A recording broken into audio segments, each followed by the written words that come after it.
Habang naglalakad ako ay may nakita akong dalawang batang namimitas ng berries. Kamulas daw ang tawag nila dito. Kaya nakipetas na rin ako at tinikman ko kung ano yung lasa. At nung pagtikim ko ay sobrang tamis. At kapag hilaw naman ay maasim. Tara at samahan nyo kaming mamitas ng kamulas dito sa Sagada. Anong tawag ulit dyan? Kamulas. At nung nilalagay sa bote?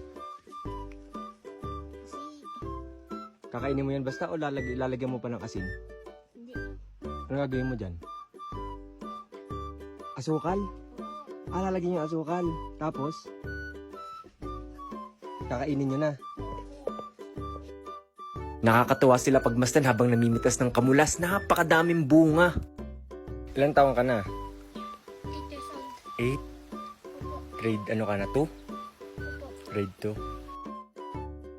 Kapag ganito daw panahon, marami talagang mamunga ang mga kamulas. At tingnan nyo na, dulas pa siya, kakapitas ng kamulas.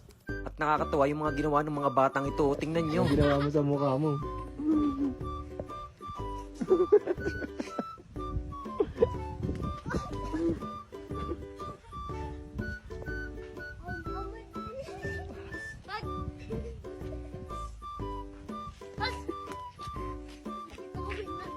Pinuhugasan nyo pa ba to? Sinakain na agad?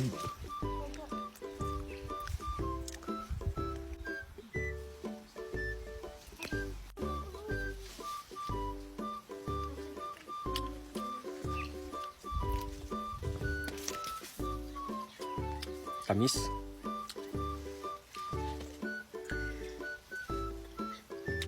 Nakakatuwa sila pagmasdan, no? Parang naalala ko tuloy ng mga bata pa ako. Habang namimitas kami ng aratilis kasi wala naman kaming berries sa lugar namin dati. Habang pumipitas ay kain kami ng kain kaya ang saya-saya. Ay, maasim eh.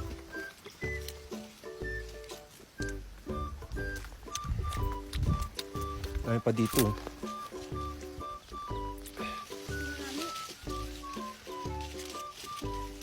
Kamu.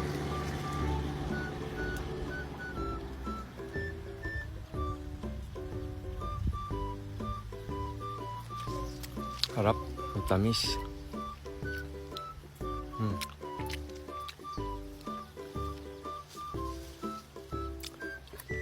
Daming bunga, oh.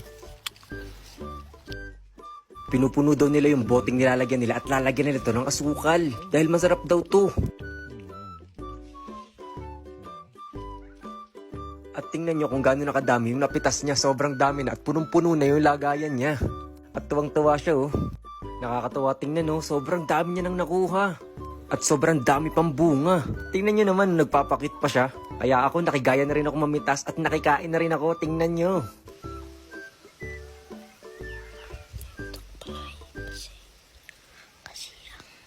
Kamulas.